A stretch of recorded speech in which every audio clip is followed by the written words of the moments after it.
On today's Destiny the Show, there's a lot of new information coming out about the House of Wolves content, a potential release date, a lot of new gear, maps, strike, and more. You're listening to Destiny the Show. Welcome, Guardians.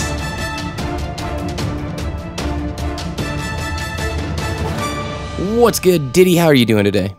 Pretty good. I started school this week, so homework and projects haven't started yet, so I got to play a lot of Iron Banner, and I am currently, as we record this on Saturday, rank 4, and I'm pretty close. I think I'm about halfway to rank 5, and I am decked out in Iron Banner gear. Ooh, you got the sniper rifle. I did. They're not actually selling Ephrodite's spear from Lord Saladin, the vendor, but I did get it in a drop, and I was able to re-roll it, where my 2 perks are Rodeo, which reduces the recoil, and Final Round, which is the last round in the magazine deals bonus damage. And since Ephrodite's spear only has 3 rounds in the magazine, I'm going to get that Final Round proc a lot, and it's actually considered one of the best PvP snipers in the game because it has the highest impact. And from what Sassy has told me, a fully maxed out Ephrodite's spear with the Final Round proc can one-shot anybody in Iron Banner, whether you hit them in the toe or body, anywhere. So ooh, that's really nasty. exciting. Yeah, and the rocket launcher, they're actually selling that from... and I was able to re-roll that to have tracking and clown cartridge, which is every time I reload, has a chance to spawn a larger than normal magazine. And since it only has 1 rocket in the magazine, I'm going to get that clown cartridge proc every single time I fire a rocket. So I'm really excited about that. Dude, that is sweet. So Iron Banner was a success. I didn't participate in this one. The last Iron Banner I went pretty hard in, but this one I kind of skipped out in. Was it similar levels of fun? Yeah, one thing I found interesting was it said it needed Dark Below DLC content, but I never played any Dark Below maps.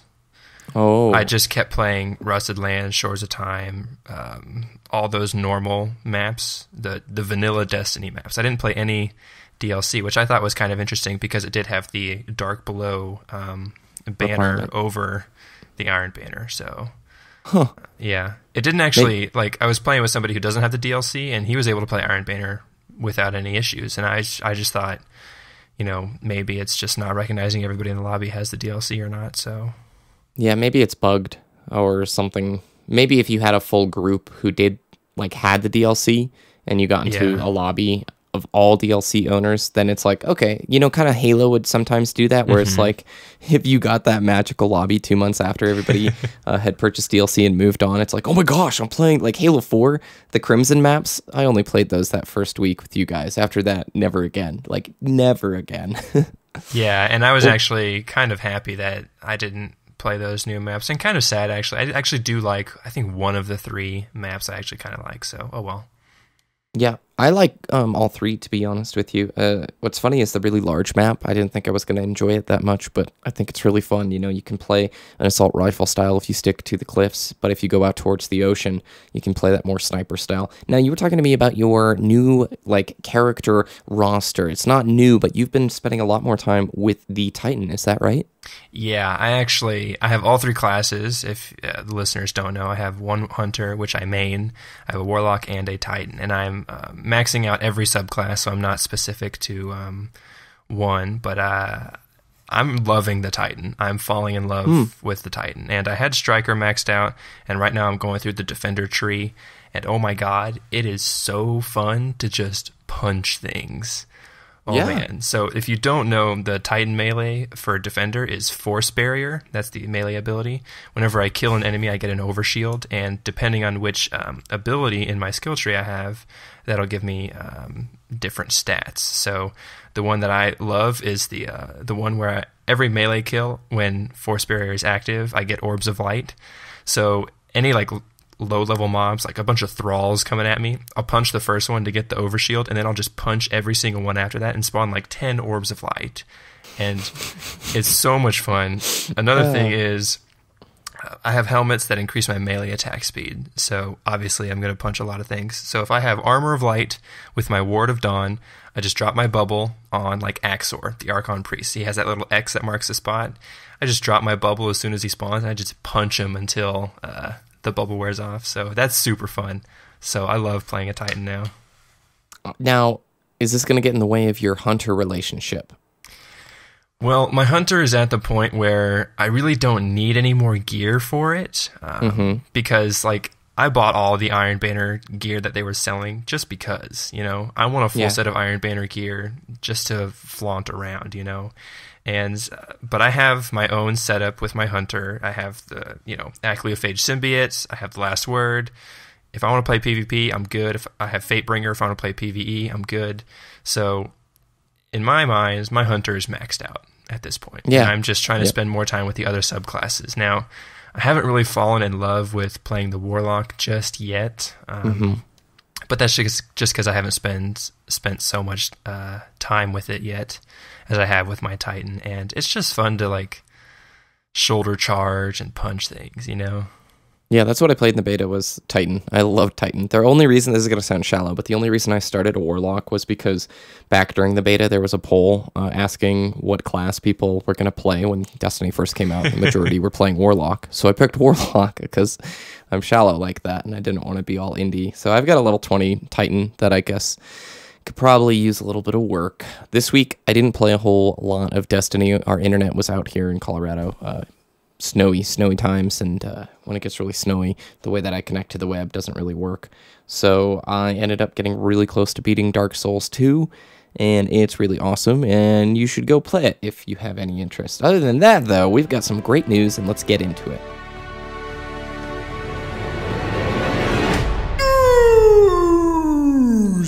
So first up, I want to shout out DestinyFCR.com. That is the filthy casual report brought to you by R.B. Evans. This is basically all the links that mattered this week piled into one convenient place for you to check it out. It's a worthwhile site, and we get a lot of the information that we talk about here on DTS from there. But the first story actually comes from Planet Destiny, and they've been doing a lot of data mining regarding House of Wolves, which is rumored to be coming out on March 10th. Now, I don't really know the exact method that they use for data farming or data mining, but it's been pretty consistent, especially with Dark Below. A lot of the pre-Dark Below information that we talked about here on the show turned out to be true, wouldn't you say, Ditty? Yeah, it's probably, I would say, about 80% accurate. Yeah, with little bits of variance here. They can't actually get the weapon stats of everything prior to when it comes out. Right. But here is what they are showing as their findings. House of Wolves supposedly will come out on March 10th, not confirmed, and it will bring with it 3 new exotic armor pieces for each class. So if you're a hunter, there's 3 new exotic armor pieces that will be coming. Same thing for Titan. Warlock, which makes 9 new exotic armor pieces in total. You can go ahead and look at the link down in the description below if you're on YouTube, or check out our website for this, because you'll definitely want to take a look at some of the names and some of the perks that I'm not going to cover here. There are going to be 2 new exotic weapons, a shotgun named Lord of Wolves, and a new scout rifle that is named 347 Vesta Dynasty.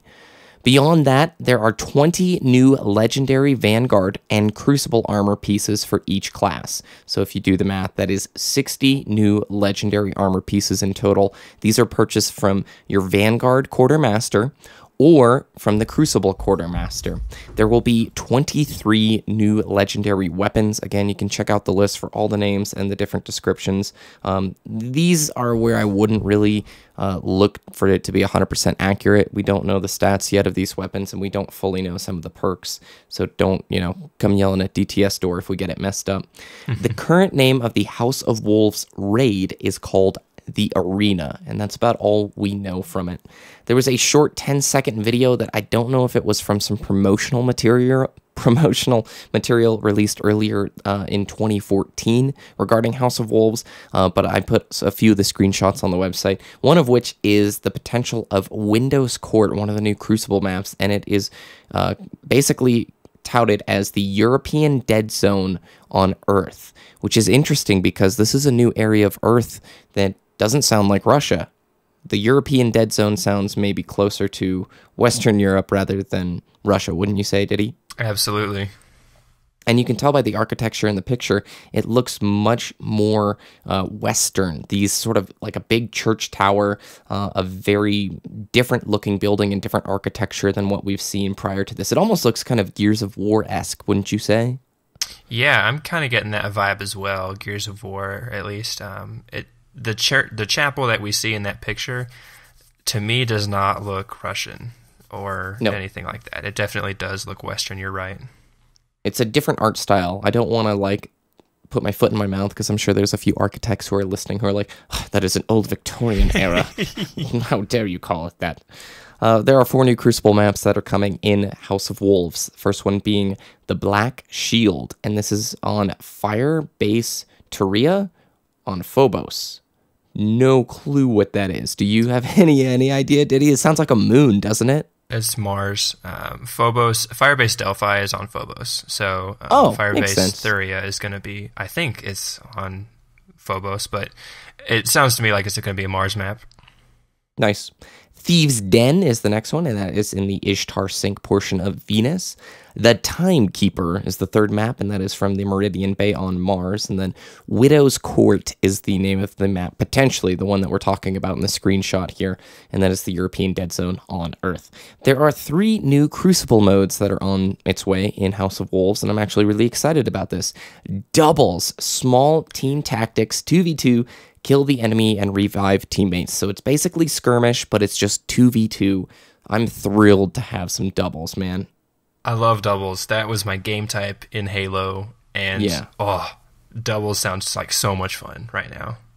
Yes. I think skirmish is a great like balance, but if we could have even smaller map variants, I'm talking like itty bitty maps, 2v2.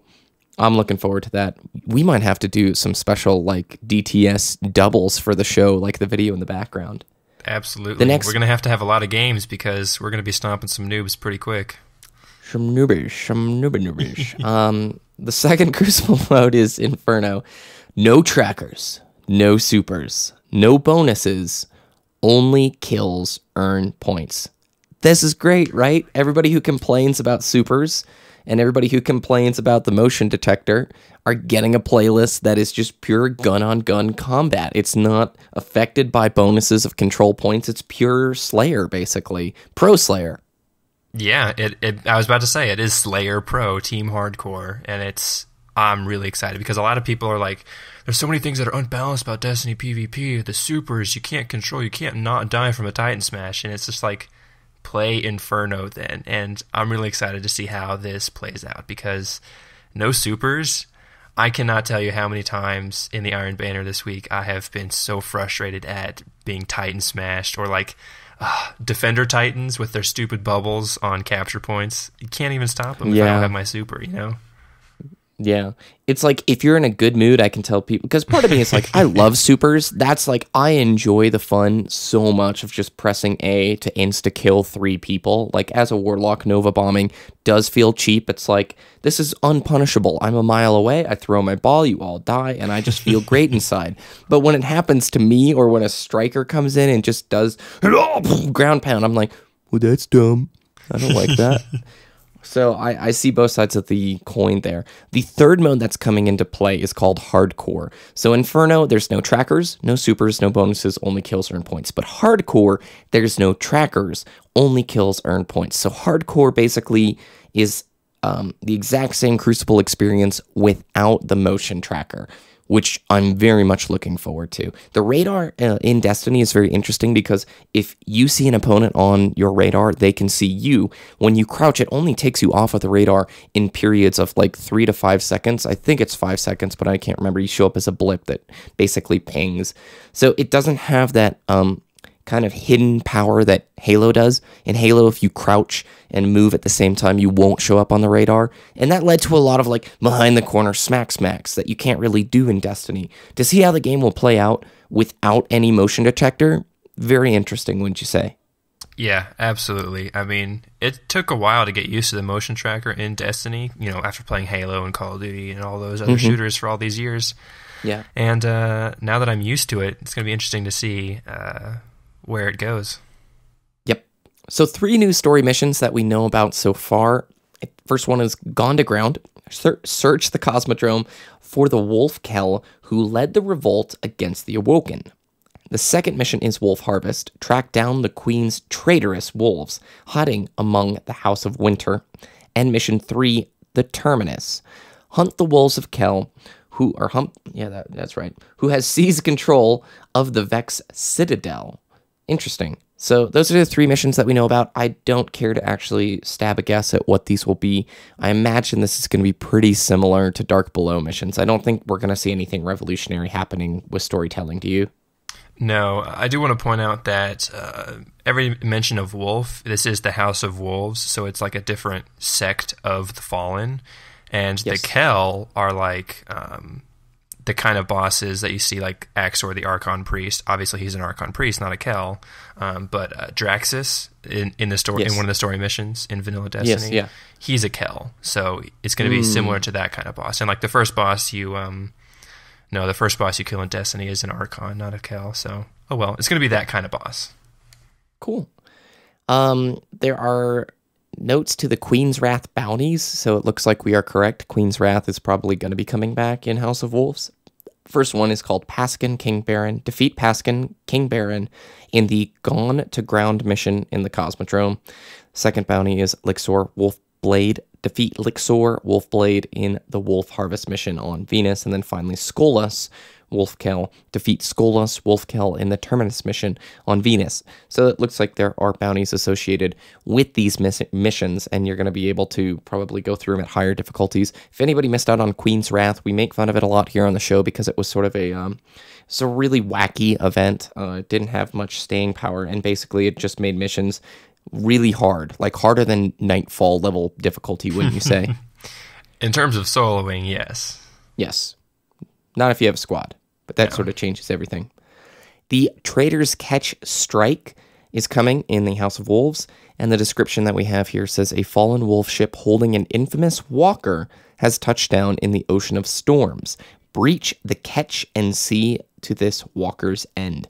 If you guys want to go to Trader's Catch right now, or at least a portion of the area, there's a video that's linked along with this post that shows you how to get to the area early, just like with the Dark Below. Some of these areas you can access a little bit early. Oh, I'm stumbling over my words today, Ditty. Amateur hour. We're recording this on Saturday, so by the way, I'm getting my Obsidian Mind, man. Before, I'm not forgetting. I'm picking that helmet up. Zer's selling that. Not missing it. Our weekly update came in from Bungie, and Crota's End Hard Mode is coming on January 21st at 10 a.m. Pacific time. I know you're excited about this, Ditty. Yeah, absolutely. I mean, I probably won't be there on launch day because I don't have a crew to do it regularly with, but I am friends with Sassy and his crew, so if I ask, they'll most likely do it with me. So I'm really excited to see what kind of new mechanics that they add to Hard Mode Raid. Yes. Have you played through it post Cheese Nerf? Did you play through Crota's End this week? Yes, I did. I played it through twice, legitimately, and it's actually pretty dang fun. Did you like it? Yes. I mean, it's obviously fun, but overall, good stuff? Overall, definitely. It's really cool, the bridge sequence, if you do it legitimately. It's actually pretty cool, you know? You have to defend your little platforms, and then 3 people have to go across. They changed it so where you have to cross the bridge with the sword, and if you don't have the sword, you immediately die on the bridge. So I thought that was pretty cool. And it's 3 people have to cross, and then once the 3 people are over there, it's an identical setup. They have to control 3 points, and then the next 3 people have to cross. And it's actually pretty cool. Instead of just climbing out of the map like we used to do in sniping. Yeah, basically. It was fun. I like having the history of knowing the cheese before it was gone. It's part of the adventure of Destiny, is remembering back, like, I remember Loot Cave, boy. You don't even know what a Loot Cave is. The rewards that are going to drop when you beat Crota can be the Abyss Defiant, which is an auto rifle, the Fang of Ur-Yut, did I say it right? Sure. Yeah, it's a new scout rifle, or it's a legendary scout rifle. The Oversoul Edict, a pulse rifle. The Word of Crota, a hand cannon. And remember, defeating Crota has a chance to drop the Crux of Crota, which is the item that you need to upgrade your Eidolon ally all the way up to Necrochasm. So, recap, there's a common weapon called Husk of the Pit that drops from the Sword Bearers on Earth or the Moon. And if you pick that up and level it all the way up, you can take it from a common to a legendary. When it becomes a legendary, it's called Eidolon's Ally.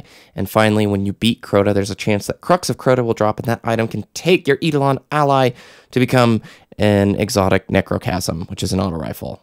Wow, that took a lot of work. I think we should point out that Necrochasm does arc damage. Yes. Word of Crota, the hand cannon, does void damage. Oversoul Edict, which is the pulse rifle, does arc, and then the scout rifle does arc as well, and then the auto rifle does solar damage. So I'm really excited because I like how they're doing this. Fatebringer was arc damage, Word of Crota, the hand cannon, void damage. So for void burns, I can have my hand cannon, and then the raid drop for House of Wolves is supposed to be solar, the hand cannon there. So I'm really excited about all those. Nice. So they're giving you a full quiver of good gear to use. Exactly. There's a new shader coming with hard mode called Glow Who. No pictures. And then there's a new ship called Bane of the Dark Gods, and it looks really, really cool. Very, very cool. I am going to skip one of our last links that talks about exclusion zone glimmer farming. Well, actually, no. I'll put the link in the description below and on the show notes, but basically, there's a very fast glimmer farming method as long as you have resupply codes, which is the item that lets you get more glimmer from the Cabal, right? Yes. Yeah, I actually did this a lot to get some glimmer for the Iron Banner gear this week. Yep, so you go through the exclusion zone mission, right? And then you die at a certain point and rinse and repeat. Yeah, so real quick, when you start up the exclusion zone, the first mobs you fight are 2 waves of Cabal, right? The first wave is all red bars. The second wave has 3 red bars, and the rest are yellow bar Cabal legionaries. So you kill the first wave, and then once the second wave comes, you just kill the yellow bars and let the red bars kill you, and it resets because it's a darkness zone. So you can just get a bunch of glimmer. Yeah, in about 20 minutes, you get about 10k glimmer. Awesome. Very cool. Ditty, where can people find you and your content? Twitter.com/ what I always forget. It's Ditty DTS, isn't Ditty it? DTS, Ditty DTS. And then YouTube is youtube.com/wooshness, WOOOSHNESS. Nice. Excellent. Go to destinytheshow.com for all the links from today's show and some more. Follow us on Twitter @DestinyTheShow. You can also join our clan there, which is cool. And you can follow us on twitch.tv/DestinyTheShow. You can follow me @BBK Dragoon. I hope you guys have a very good week. Good luck with Crota's End hard mode. And we will see you next time. To hear the rest of the podcast, be sure to go to destinytheshow.com and click on our RSS or iTunes link, and you can listen to the entire podcast with our topic, sassy, super good advice that came from Twitter and the Tower Talk. Thank you for listening. Have a wonderful week, and we'll see you next time.